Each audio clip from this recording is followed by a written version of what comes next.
السلام عليكم ورحمة الله وبركاته. بسم الله الرحمن الرحيم. والحمد لله رب العالمين، والصلاة والسلام على أشرف المرسلين وعلى آله وصحبه أجمعين، أما بعد. أعوذ بالله من الشيطان الرجيم. بسم الله الرحمن الرحيم. يا أيها الذين آمنوا اتقوا الله حق تقاته ولا تموتن إلا وأنتم مسلمون. സ്നേഹം നിറഞ്ഞ സത്യവിശ്വാസികളെ, സഹോദരന്മാരെ, അള്ളാഹുവിന്റെ വിധിവിലക്കുകൾ ജീവിതത്തിലുടനീളം പാലിച്ചുകൊണ്ട് അള്ളാഹുവിനെ തഖ്വ ചെയ്തുകൊണ്ട് ജീവിക്കണമെന്ന് എന്നോട് എന്ന പോലെ നിങ്ങളോടും ഉണർത്തുന്നു, ഉപദേശിക്കുന്നു. അള്ളാഹുവിന്റെ അപാരമായ തൗഫീഖിനാൽ നമ്മൾ 23ാമത്തെ നോമ്പ് തുറക്കാൻ തയ്യാറാവുകയാണ്. അള്ളാഹു നമ്മിൽ നിന്നും നമ്മുടെ നോമ്പുകളെയും നമസ്കാരങ്ങളെയും ഖുർആൻ പാരായണങ്ങളെയും എല്ലാ സൽക്കർമ്മങ്ങളെയും പൂർണ്ണമായ സ്വാലിഹായ അമലുകളായിട്ട് സ്വീകരിക്കുമാറാകട്ടെ. നമ്മുടെ ജീവിതം ഓരോ നിമിഷവും ഒഴിഞ്ഞു പോയിക്കൊണ്ടിരിക്കുകയാണ്. നമുക്കറിയാം, നോമ്പ് നമ്മിലേക്ക് വന്നതിനേക്കാൾ വേഗത്തിൽ നമ്മിൽ നിന്ന് വിട പറഞ്ഞു പോയിക്കൊണ്ടിരിക്കുന്നു. ഇന്ന് 20 നോമ്പ് കഴിഞ്ഞു, 23 നോമ്പ് കഴിഞ്ഞിരിക്കുന്നു. നമുക്ക് എണ്ണാൻ പോലും സമയം കിട്ടാത്ത അത്രയ്ക്ക് വേഗത്തിൽ ഓരോ നിമിഷങ്ങളും ഓരോ ദിവസങ്ങളും മാസങ്ങളും വർഷങ്ങളും നമ്മിൽ നിന്ന് കൊഴിഞ്ഞു പോയിക്കൊണ്ടിരിക്കുമ്പോൾ നബി സല്ലല്ലാഹു അലൈഹി വസല്ലമ പറഞ്ഞ വാക്കുകൾ മറന്നു പോകരുത്. പ്രവാചകൻ സല്ലല്ലാഹു അലൈഹി വസല്ലമ അവസാന നാളിന്റെ അടയാളമായിട്ട് പറഞ്ഞൊരു കാര്യം, കാലത്തിന്റെ ദൈർഘ്യം കുറയും. ഒരു വർഷം മാസം പോലെയും, ഒരു മാസം ആഴ്ച പോലെയും, ഒരാഴ്ച ദിവസം പോലെയും, ദിവസം ഒരു തീപ്പൊരി പാറും പോലെ അത്രയ്ക്ക് പെട്ടെന്ന് കഴിഞ്ഞു പോകുന്നു എങ്കിൽ നിങ്ങൾ അവസാന കാലത്തെ പ്രതീക്ഷിച്ചു കൊള്ളുക എന്ന് നബി സല്ലല്ലാഹു അലൈഹി വസല്ലമ പറഞ്ഞ ആ ഒരു കാലത്തിലാണ് നമ്മൾ ഉള്ളത്. നമുക്ക് സമയം പോരാ, കഴിഞ്ഞു പോകുന്നു. ഒന്ന് ഓർത്തു വെക്കുമ്പോഴത്തേക്ക് നമ്മിൽ നിന്നും ഇന്നത് ചെയ്യണമെന്ന് വിചാരിക്കുമ്പോൾ തന്നെ ആ ടൈം നമ്മിൽ നിന്ന് കഴിഞ്ഞു പോവുകയാണ്. നമുക്കൊരു വിശ്വാസിയെ സംബന്ധിച്ച് അവൻ ഏറ്റവും ബുദ്ധിമുട്ടുണ്ടാക്കുന്ന, ഏറ്റവും വിഷമമുണ്ടാക്കുന്ന സമയങ്ങളാണ് കഴിഞ്ഞു പോയിരിക്കുന്നത്. വളരെ പ്രധാനപ്പെട്ട, കൂടുതൽ പുണ്യം നേടാനുള്ള 23 ദിനരാത്രങ്ങൾ കഴിഞ്ഞു പോയിരിക്കുന്നു. ഇനിയുള്ള ദിവസങ്ങൾ അതിപ്രധാനമാണ്. ലൈലത്തുൽ ഖദറിനെ പ്രതീക്ഷിക്കേണ്ട, അതുപോലെ കൂടുതൽ പുണ്യങ്ങൾ ചെയ്യേണ്ട, നബി സല്ലല്ലാഹു അലൈഹി വസല്ലമ കൂടുതൽ പുണ്യം ചെയ്യണമെന്ന് പ്രോത്സാഹിപ്പിച്ച ദിനങ്ങളാണ് നമ്മുടെ മുന്നിലുള്ളത്. വളരെ തുച്ഛമാണ്. നമുക്കറിയില്ല അടുത്ത റമദാൻ നമുക്ക് കിട്ടണമെന്ന് നമുക്കറിയില്ല. ഇനി കിട്ടിയാൽ തന്നെ അതിൽ നോമ്പ് പിടിച്ചുകൊണ്ട് മറ്റ് ആരാധനാ കർമ്മങ്ങൾ ചെയ്യാൻ കഴിയണമെന്ന് നമുക്കൊരു ഉറപ്പുമില്ല. അതുകൊണ്ട് കിട്ടുന്നൊരവസരം, ആ അവസരം മാക്സിമം ഏറ്റവും നന്നായ രീതിയിൽ പ്രയോജനപ്പെടുത്തുക എന്നുള്ളത് ആണ് ഒരു മുസ്ലിമിന്റെ ബാധ്യത. കഴിഞ്ഞു പോയാൽ മറ്റെന്തും നമുക്ക് നേടാം. നമുക്ക് കഴിഞ്ഞു പോയത് പലതും നമുക്ക് നേടാൻ പറ്റും. നമ്മുടെ പ്രായം, നമ്മുടെ സമയം നമുക്ക് ഒരിക്കലും കഴിഞ്ഞു പോയത് തിരിച്ചു പിടിക്കാൻ കഴിയില്ല. ഒരു നിമിഷം പോലും നമുക്ക് തിരിച്ചു പിടിക്കാൻ കഴിയില്ല. ഇന്ന് നഷ്ടപ്പെട്ട ധനം ഒരുപക്ഷെ നാളെ ബിസിനസ് ചെയ്ത് നമുക്ക് ലാഭമുണ്ടാക്കാൻ കഴിഞ്ഞേക്കാം. അതുപോലെ ഇന്ന് നഷ്ടപ്പെട്ട അറിവ് ഒരുപക്ഷെ നാളെ നമുക്ക് നേടി അത് കരസ്ഥമാക്കിയേക്കാം. പക്ഷേ ഇന്ന് നമുക്കുണ്ടായിരുന്ന ദിവസം, നമ്മുടെ പ്രായം, നമ്മുടെ ആ ആയുസ്, അത് നമുക്ക് നാളെ നേടാൻ കഴിയില്ല, കഴിഞ്ഞുപോയി. ഇന്നത്തെ ദിവസം കഴിഞ്ഞാൽ നമുക്ക് കഴിഞ്ഞു പോയിരിക്കുകയാണ്, നമ്മുടെ പ്രായം കഴിഞ്ഞു പോയിരിക്കുന്നു. അതുകൊണ്ട് നമുക്ക് കിട്ടുന്ന ഈ സമയം, ഈ നോമ്പിന്റെ ഈ റമളാൻ മാസത്തിലെ ബാക്കി വരുന്ന 7-6 നോമ്പുകൾ നമ്മൾ പരമാവധി നമ്മൾ അതിൽ ലാഭം കൊയ്യാൻ നമ്മൾ തീരുമാനിക്കുക.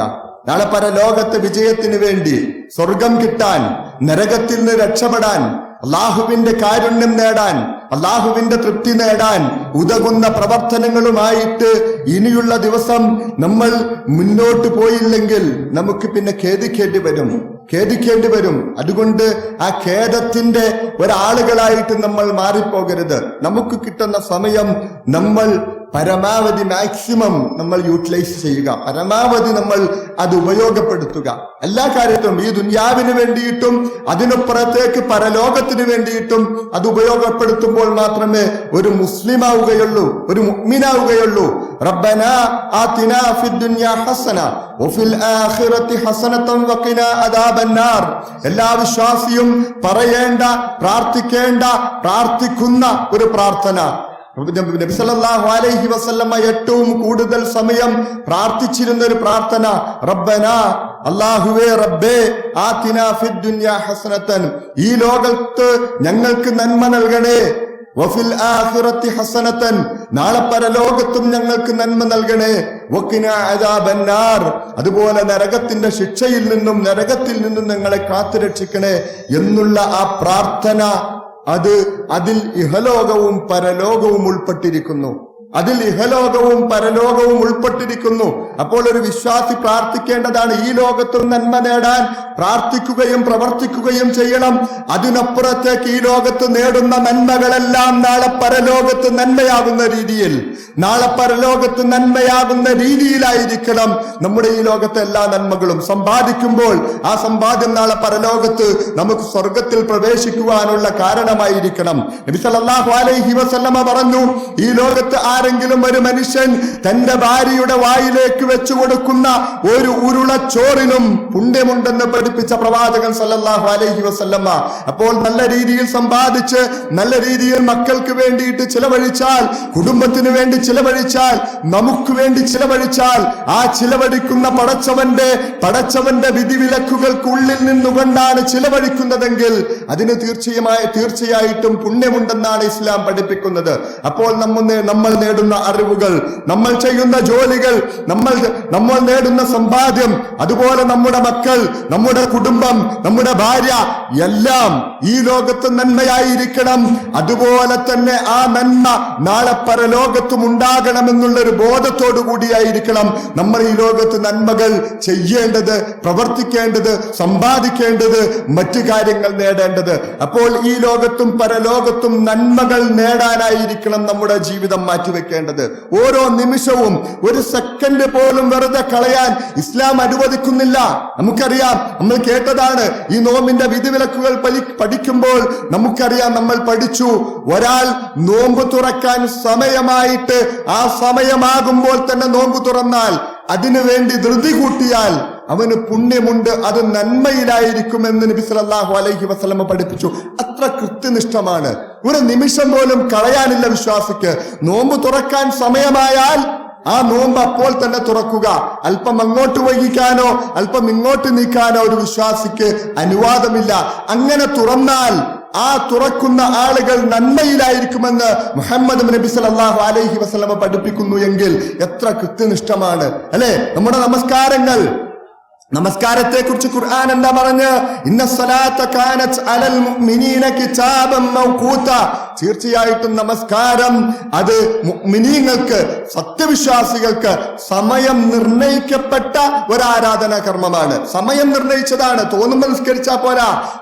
നിസ്കരിച്ചാൽ തോന്നുമ്പോൾ സല്ലിയായി കഴിഞ്ഞാൽ അറഅയ്തല്ലദീ യുകദ്ദിബു ബിദ്ദീൻ എന്ന് ദീനിനെ കളവാക്കിയത് ആരെന്നറിയുമോ എന്ന് ചോദിച്ചുകൊണ്ട് തുടർന്നുകൊണ്ട് ഫവൈലുൽ ലിൽ മുസല്ലീൻ, മുസല്ലീങ്ങളായ നമസ്കരിക്കുന്ന ആളുകൾക്ക് നാശം.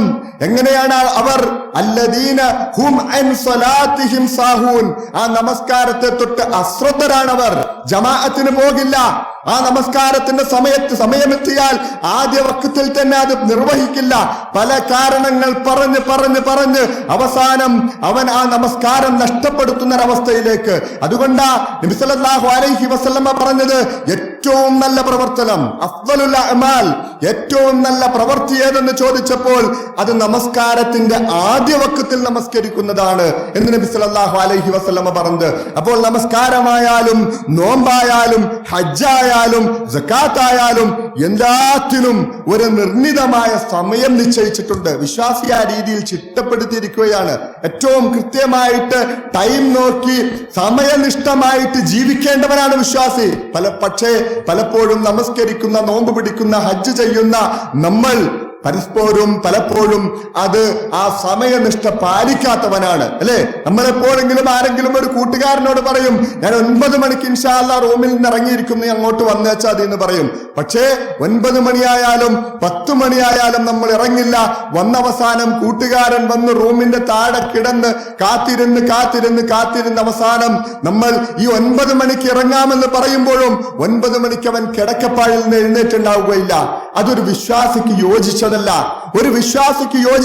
സമയനിഷ്ഠ പാലിക്കണം. ഒരു നിമിഷം പോലും അവൻ വെറുതെ കളയാൻ പാടില്ല, അല്ലേ? നബി സല്ലല്ലാഹു അലൈഹി വസല്ലമ പറഞ്ഞു, നിഅമതാനി, 2 നിഅമത്തുകൾ, മഗ്ബൂനുൻ ഫീഹിമാ കസീറുൻ മിനൻ നാസ്, ജനങ്ങൾ അധികം ആളുകളും അതിനെ തൊട്ട് അശ്രദ്ധരാണ്. ഏതൊക്കെയാണ്? അൽ ഫിറാഖ് വസ്സിഹ്ഹത്തു, അസ്സിഹ്ഹത്തു വൽ ഫിറാഖ്. എന്തൊക്കെയാണ്? ആരോഗ്യവും വിശ്രമ സമയവും.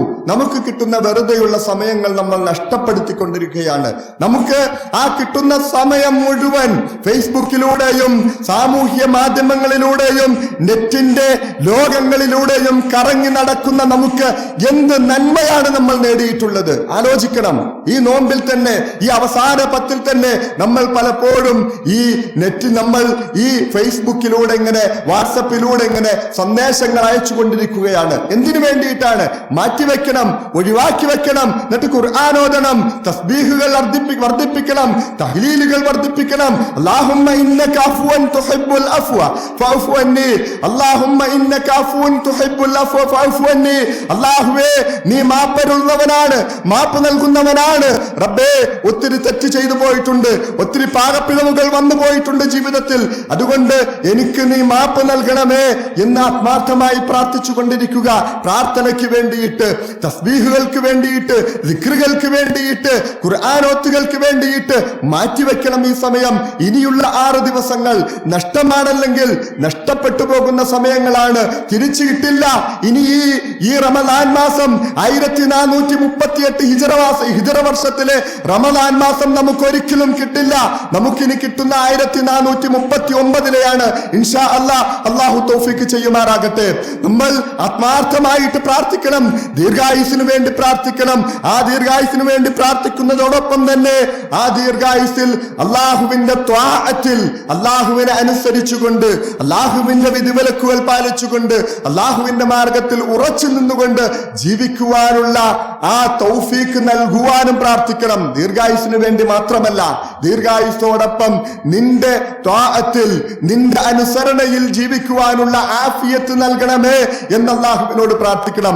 കൂടുതൽ പ്രായം കിട്ടുകയും നന്മ വർദ്ധിപ്പിക്കുകയും ചെയ്യുക എന്നുള്ളത് ഒരു മുസ്ലിമിന്റെ ബാധ്യതയാണ്. പെട്ടെന്ന് മരിച്ചു പോകാൻ ഇല്ല, ഇസ്ലാം പറയുന്നില്ല. കൂടുതൽ ജീവിക്കാൻ ഇസ്ലാം അനുവദിക്കുന്നുണ്ട്. പക്ഷെ ആ ജീവിതം ആവശ്യപ്പെടുമ്പോൾ അല്ലാഹുവിന്റെ അനുസരണയുള്ള ജീവിതമാണ് ആവശ്യപ്പെടേണ്ടത്. അപ്പോൾ നമുക്ക് കിട്ടാവുന്ന ഈ കിട്ടുന്ന അവസരങ്ങൾ നഷ്ടപ്പെടുത്താതിരിക്കുക. നബി സല്ലല്ലാഹു അലൈഹി വസല്ലം പഠിപ്പിച്ചു, ലാ തസൂല ഖദമ അബദിൻ അബദ യൗമിൽ ഖിയാമ.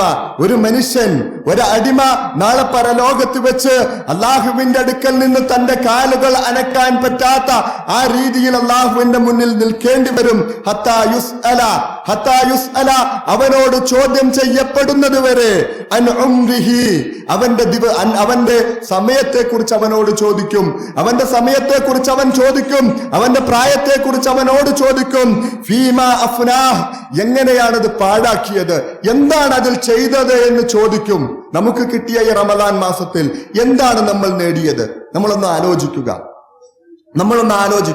ഈ 23 നോമ്പ് കൊണ്ട് ഞാൻ എന്ത് നേടി? ഓരോരുത്തരും ചിന്തിക്കേണ്ടുന്ന വിഷയമാണ്. എന്താണ് നോമ്പ് കൊണ്ട് നേടേണ്ടത്? തഖ്വ നേടണം. നമ്മുടെ മുൻകഴിഞ്ഞ പാപങ്ങൾ പൊറുക്കപ്പെടണം. അള്ളാഹുവിലേക്ക് അടുക്കണം, അല്ലെ? അള്ളാഹുവിലേക്ക് അടുക്കണം. അങ്ങനെയാണ് അള്ളാഹു പരിചയപ്പെടുത്തിയത്. ഒരു മനുഷ്യൻ, ഒരടിമ ഓരോ പ്രവർത്തനങ്ങൾ ഫർളുകൾ ചെയ്തുകൊണ്ട് റബ്ബിലേക്ക് അടുക്കും.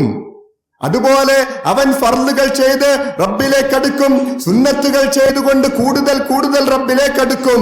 അങ്ങനെ റബ്ബിലേക്ക് അവൻ നടന്നു വരുമ്പോൾ റബ്ബ് അവനിലേക്ക് ഓടിച്ചെല്ലും. അത്രയ്ക്ക് അള്ളാഹുവിന് നമ്മെ ഇഷ്ടമാണ്. നമ്മൾ അങ്ങോട്ടൊരൽപ്പം ചെയ്താൽ അള്ളാഹു ഇരട്ടിയായിട്ട്,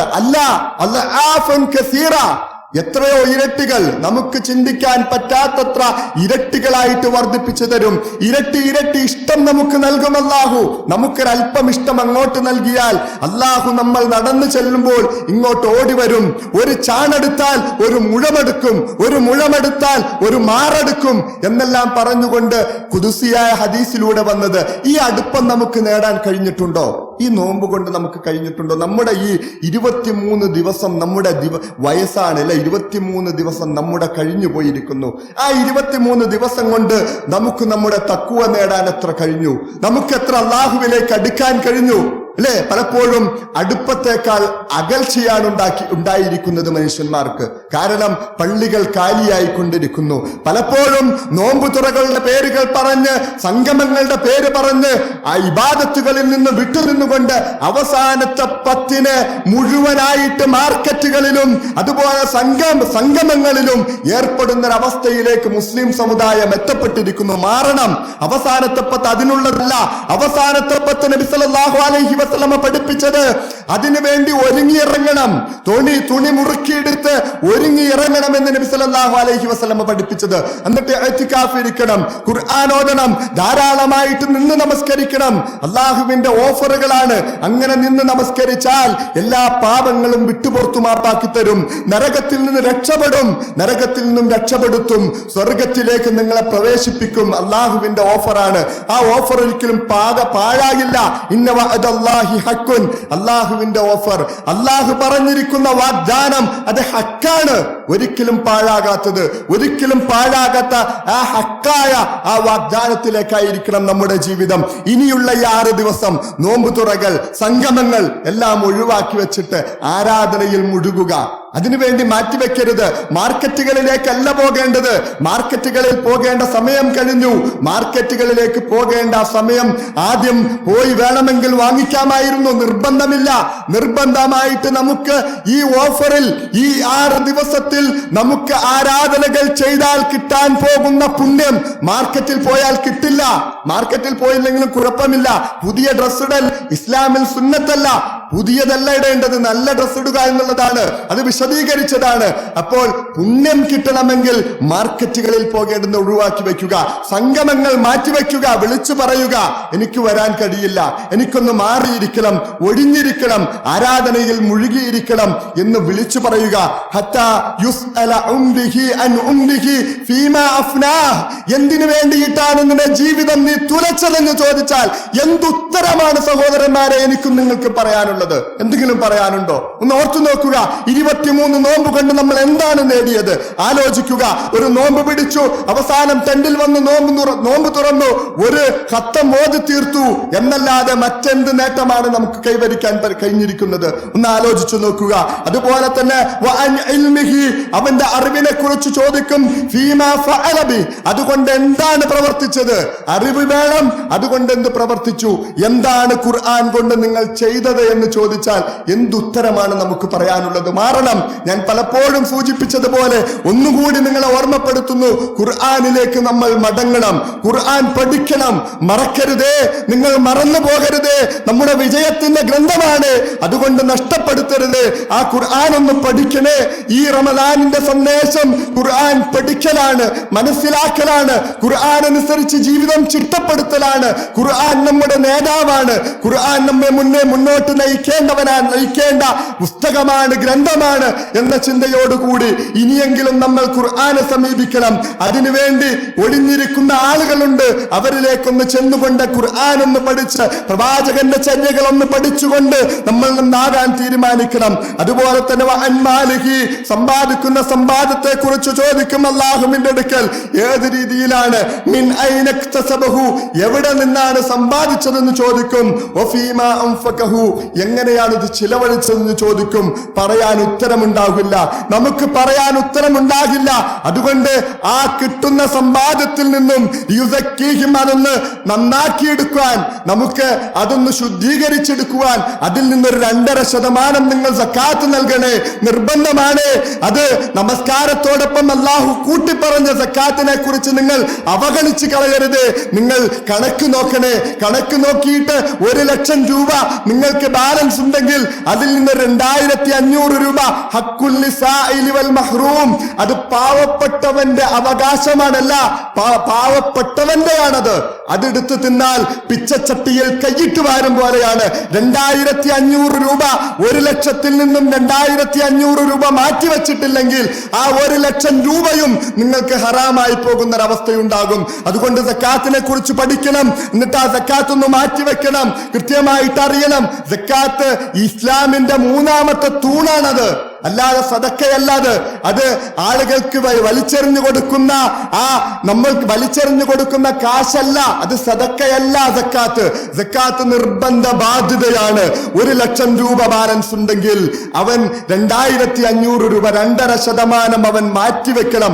1 ലക്ഷമല്ലാട്ടോ ഞാൻ പറഞ്ഞത്, ഒരു ഉദാഹരണം പറഞ്ഞതാ. 590 ഗ്രാം വെള്ളിക്ക് തുല്യമായ പൈസ നമ്മുടെ കയ്യിലുണ്ടെങ്കിൽ, എല്ലാം കഴിഞ്ഞിട്ട്, നമ്മുടെ ചിലവ് കഴിഞ്ഞിട്ട്, മറ്റെല്ലാം കഴിഞ്ഞിട്ട് ബാക്കി ഉണ്ടെങ്കിൽ അതിൽ നിന്നും 2.5% മാറ്റിവെക്കൽ നിർബന്ധമാണ്. അത് പാവപ്പെട്ടവന്റെ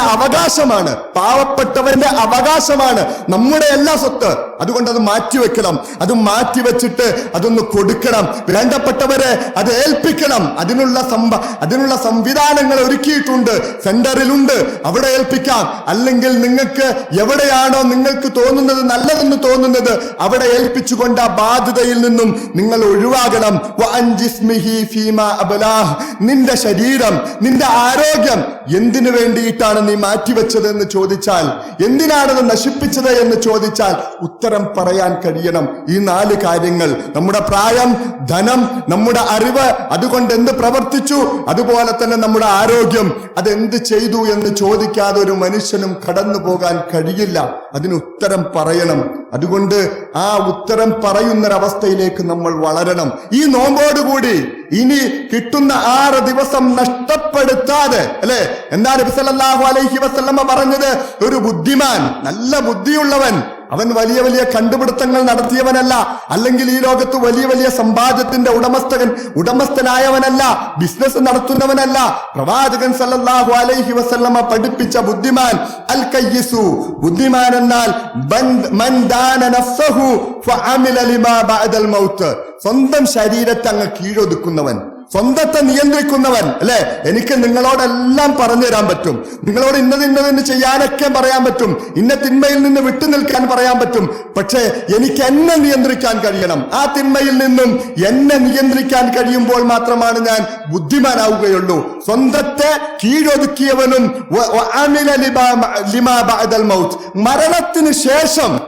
മരണത്തിന് ശേഷമുള്ള ജീവിതത്തിന് പ്രവർത്തിച്ചവനും. അതാണ് അടിവരയിട്ട് മനസ്സിലാക്കേണ്ടത്. ഈ ലോക ജീവിതത്തിന് വേണ്ടി നമ്മൾ ഒത്തിരി സമ്പാദിച്ചിട്ടുണ്ട്. നമ്മുടെ ജീവിതത്തിൽ, നമ്മുടെ മനസ്സിൽ എപ്പോഴും ഈ ലോക ജീവിതത്തെ കുറിച്ചാണ്. പക്ഷേ പരലോകത്തിനു വേണ്ടി, മരണത്തിന് ശേഷമുള്ള ഒരു ജീവിതത്തിന് വേണ്ടി എന്താണ് സമ്പാദിച്ചത്? അല്ലെ? ഈ ലോക ജീവിതത്തിന് വേണ്ടി സമ്പാദിക്കുന്നവൻ പൊട്ടന്മാരാണ്. കാരണം എന്താ? നമുക്ക് എപ്പോഴും നഷ്ടപ്പെടാവുന്നതാണ്. സമ്പാദിക്കാം, അള്ളാഹുവിന്റെ പരിധിയിൽ നിന്ന് സമ്പാദിക്കാം, പക്ഷെ ആ സമ്പാദ്യവും അത് മരണത്തിന് ശേഷം ഉപയോഗമാകുന്ന രീതിയിലായിരിക്കണം. അതുകൊണ്ട് ആ മരണത്തിന് ശേഷമുള്ള ജീവിതത്തിന് വേണ്ടി പ്രവർത്തിക്കുന്നവനാണ് ബുദ്ധിമാൻ. അതുപോലെ വൽ ആജിസ്, ബുദ്ധിയില്ലാത്തവൻ, കഴിവുകെട്ടവൻ, മനിത്തബഅ നഫ്സഹു ഹവാ, സ്വന്തം ഇച്ഛയ്ക്കനുസരിച്ച് പ്രവർത്തിക്കുക, തോന്നും പോലെ നടക്കുക, മൊബൈൽ എടുക്കുക, ഫേസ്ബുക്കിലൂടെ ഇങ്ങനെ ചാറ്റ് ചെയ്ത് മുന്നിലേക്ക് പോവുക, അതുപോലെ വാട്സപ്പിലൂടെയും നെറ്റിന്റെ ലോകങ്ങളിൽ കറങ്ങി തോന്നിയതെല്ലാം ചെയ്യുക, തോന്നിയതുപോലെ ജീവിക്കുക. എന്നിട്ട് അള്ളാഹുവിനെ കുറിച്ച് ഒരു അത്യാഗ്രഹം വെച്ച് പുലർത്തുക. അതൊക്കെ എന്റെ റബ്ബ് എനിക്ക് പുറത്തു തന്നോളും. എല്ലാ തെറ്റും ചെയ്യുക, നമസ്കരിക്കൂല, ജമാഅത്തിന് പോകൂല, എന്നിട്ട് തോന്നിയതുപോലെയൊക്കെ ജീവിച്ചിട്ട് ആരെങ്കിലും ചോദിച്ചു കഴിഞ്ഞാൽ, നമസ്കരിക്കാൻ പോകാൻ പറഞ്ഞു കഴിഞ്ഞാൽ, റബ്ബ് കാരുണ്യവാനായി എനിക്ക് പുറത്തു തന്നോളും. അള്ളാഹുവിനെ കുറിച്ചുള്ള അത്യാഗ്രഹമാണത്. ഇല്ല, ഒരിക്കലും അള്ളാഹു അങ്ങനെ തോന്നിയതുപോലെ ജീവിച്ചവർക്ക് പുറത്തു കൊടുക്കില്ല. വന്നു പോകുന്ന തെറ്റുകൾക്ക് പ്രായശ്ചിത്തം ചെയ്യുന്നവനെ അള്ളാഹു പുറത്തു കൊടുക്കുകയുള്ളൂ. അപ്പോൾ ഓർത്തു വയ്ക്കുക. ഇല്ലെങ്കിൽ നമ്മൾ കേട്ടിട്ടുള്ള പലപ്പോഴും കേട്ടിട്ടുള്ള ഒരു ആയത്ത് അല്ലേ,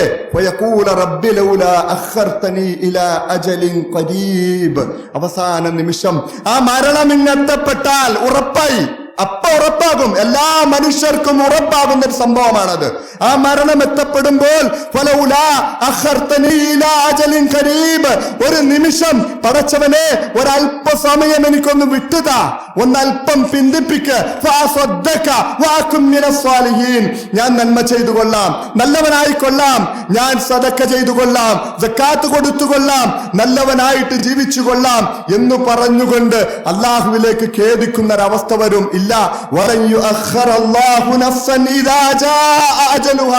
ആ നിമിഷം എത്തപ്പെട്ടാൽ, അള്ളാഹു നിർണയിച്ച സമയം എത്തപ്പെട്ടാൽ അള്ളാഹു പിന്തിപ്പിക്കുകയില്ല ഒരൽപ്പം പോലും.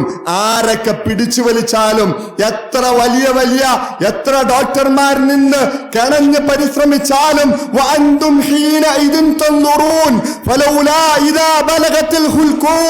ആ തൊണ്ടക്കുടിയിൽ റൂഹെത്തിക്കഴിഞ്ഞാൽ ചുറ്റും നിന്ന് ഡോക്ടർമാർ വരും നോക്കിക്കൊണ്ടിരിക്കുകയുള്ളൂ. പിടിച്ചു നിൽക്കാൻ പറ്റില്ല, പിടിച്ചു നിർത്തൂല, അത് പിടിച്ചുകൊണ്ട് തന്നെ പോവുക ചെയ്യും. ആ സമയമെത്തിയാൽ അള്ളാഹു ഒട്ടും പിന്തിപ്പിക്കൂല. അതുകൊണ്ട് ഓർത്തു വയ്ക്കുക, മരണമെത്തിയിട്ട് ഖേദിച്ചിട്ട് കാര്യമില്ല. നമ്മൾ ഓർമ്മയോടുകൂടി ചിന്തിച്ചുകൊണ്ട് നമ്മുടെ കുടുംബത്തോടൊപ്പം, നമ്മുടെ ഭാര്യയോടൊപ്പം, നമ്മുടെ മക്കളോടൊപ്പം, നമ്മുടെ പിതാക്കളോടൊപ്പം സ്വർഗത്തിൽ ഒരുമിച്ച് ജീവിക്കണം അല്ലേ? നമ്മൾ ഈ ലോകത്ത് സന്തോഷമായിട്ട് ജീവിക്കാൻ ആഗ്രഹിക്കുന്നവരാണ്. അതിനപ്പുറത്തേക്ക് പരലോകത്തും എന്റെ കുടുംബം ഉണ്ടാകണം, എന്റെ മക്കളുണ്ടാകണം. അവർ നരകത്തിൽ പോകാൻ പാടില്ല. ആ ടെലിവിഷനൊക്കെ അങ്ങോട്ട് എടുത്ത് മാറ്റിക്കോ വീട്ടിൽ നിന്ന്. ഇനി അവസാന ദിവസങ്ങളാണ് വരുന്നത്. പല പേരുകളിൽ റമദാൻ, ഈദ്, പല പേരുകളിൽ പല മാപ്പിളപ്പാട്ടിന്റെയും മുസ്ലിം പേരുകളിൽ അറിയപ്പെട്ട പ്രോഗ്രാമുകളുമായിട്ട് പിശാച് ചതിച്ചുകൊണ്ട് നമ്മുടെ വീട്ടുകളിലേക്ക് എത്തുകയാണ്. ഭാര്യമാർ, കുട്ടികൾ, നമ്മളും അതിന്റെ മുന്നിൽ ഇരുന്നു പോകും. ഇല്ല, കളയത്തിലേട്ടോ, കളഞ്ഞു പോകരുത്, നിമിഷം പോലും നിങ്ങൾ കളഞ്ഞു പോകരുത്. ചതിയാണത്, പിശാചിന്റെ ചതിയാണ്. ആ ചതിയിൽ വീണു പോകരുത്. ആ ടെലിവിഷൻ നിങ്ങൾ ഈ നോമ്പോടുകൂടി അവരുടെ വീട്ടിൽ നിന്ന് പറിച്ചെറിഞ്ഞു കളഞ്ഞേക്ക്. ഒരു പ്രയോജനവുമില്ല. അതിൽ വാർത്ത കാണുന്നത് പോലും, നമ്മൾ പലപ്പോഴും വാർത്ത കാണുമ്പോൾ പോലും തിന്മകളാണ് വരുന്നത്.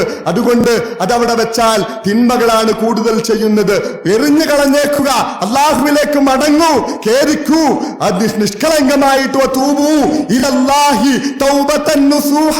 ഇതാ ഞങ്ങൾ നിഷ്കളങ്കമായിട്ട് റബ്ബേ നിന്നിലേക്ക് മടങ്ങുന്നു എന്ന് റബ്ബിന് ഉത്തരം നൽകണം. ആ രീതിയിലായിരിക്കണം നമ്മുടെ ജീവിതം. ഇല്ലെങ്കിൽ നാളെ പരലോകത്ത് വെച്ച്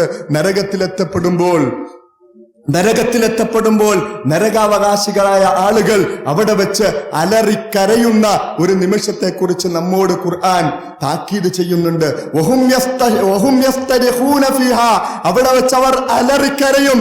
ആ ശിക്ഷ അവർക്ക് താങ്ങാൻ പറ്റാത്ത രീതിയിലാകുമ്പോൾ അവർ അലറിക്കരഞ്ഞുകൊണ്ടിരിക്കും. എന്നിട്ട് അവർ പറയും, റബ്ബനാ റബ്ബേ അഖ്രിജ്നാ, ഞങ്ങളെ ഒന്ന് പുറത്താക്കണേ. അങ്ങനെയാണെങ്കിൽ ഞങ്ങളെ ഒന്ന് പുറത്താക്കിയാൽ ഞങ്ങൾ കുന്നാ നഅമൽ, ഞങ്ങൾ നല്ലത് പ്രവർത്തിച്ചു കൊള്ളാം. ഇതിനു മുമ്പ് ഞങ്ങൾ ചീത്ത പ്രവർത്തിച്ചിരുന്നു, ഞങ്ങളിതാ നല്ലത് പ്രവർത്തിച്ചു കൊള്ളാം. ലഅല്ലി, ഞങ്ങൾ നല്ലത് പ്രവർത്തിച്ചു കൊള്ളാം റബ്ബേ. അല്ലദീ കുന്നാ നഅമലു ഗൈറല്ലദീ കുന്നാ നഅമലു, ഞങ്ങൾ ഇതിനു മുമ്പ് ചെയ്തിരുന്ന മോശപ്പെട്ട കാര്യങ്ങളിൽ നിന്ന് വിട്ടുനിന്നുകൊണ്ട് നല്ലതൊന്ന് പ്രവർത്തിച്ചു കൊള്ളാം, ഞങ്ങളൊന്ന് പുറത്താക്കണമെന്ന് പറയുമ്പോൾ അല്ല ചോദിക്കുന്ന ഒരു ചോദ്യമുണ്ട്. ആ ചോദ്യത്തിന് നമ്മൾ ഉത്തരം പറയേണ്ടി വരും. അവലം നുഅമ്മിർക്കും മാ യതദക്കറു, നിങ്ങൾക്ക് ഞാൻ പ്രായം തന്നില്ലേ, വയസ്സ് തന്നില്ലേ? മാ യതദക്കറു ഫീഹി മൻ തദക്കറ, ഓർക്കാൻ, ചിന്തിക്കാൻ, മനസ്സിലാക്കാൻ, ഖുർആൻ പഠിക്കാൻ, ഹദീസുകൾ പഠിക്കാൻ, എന്നിട്ടൊന്ന് മനസ്സിലാക്കാൻ, എന്നെ കുറിച്ച് പഠിക്കാൻ നിങ്ങൾക്ക് പ്രായം തന്നില്ലേ? അപ്പം നിങ്ങൾ എന്താ ചെയ്തത് എന്ന് ചോദിച്ചുകൊണ്ട് അള്ളാഹു ഉത്തരം, അതിന് മറുപടി പറയുന്നൊരവസ്ഥയുണ്ടാകും. അപ്പോൾ നമ്മൾ ഖേദിച്ചിട്ട് കാര്യമില്ല. അള്ളാഹു ആ രീതിയിൽ ഖേദിക്കുന്നവരിൽ നിന്ന് നമ്മെ കാത്തുരക്ഷിക്കുമാറാകട്ടെ. അപ്പോൾ നമുക്ക് കിട്ടുന്ന സമയം ഒന്ന് കഴിഞ്ഞാൽ അടുത്തതിലേക്ക് നിങ്ങൾ പ്രയത്നിച്ചു കൊണ്ടിരിക്കുക എന്ന് ഖുർആൻ പറഞ്ഞതുപോലെ നന്മകൾ ചെയ്യുക, നന്മയിലേക്ക് മുന്നേറുക. ശേഷം വരുന്ന 6 ദിവസങ്ങൾ ആരാധനകൾ മുഴുകി ജീവിക്കുവാൻ നമ്മൾ തീരുമാനിക്കുക. അള്ളാഹു അതിനെ തൗഫീഖ് ചെയ്യുമാറാകട്ടെ. നമ്മിൽ നിന്ന് വന്നുപോയിട്ടുള്ള എല്ലാ ചെറുതും വലുതുമായ എല്ലാ പാപങ്ങളും വിട്ടുപുറത്തുമാപ്പാക്കി അവന്റെ ജന്നാത്തുൽ ഫിർദൗസിൽ നാം എല്ലാവരെയും ഒരുമിച്ച് കൂട്ടുമാറാകട്ടെ.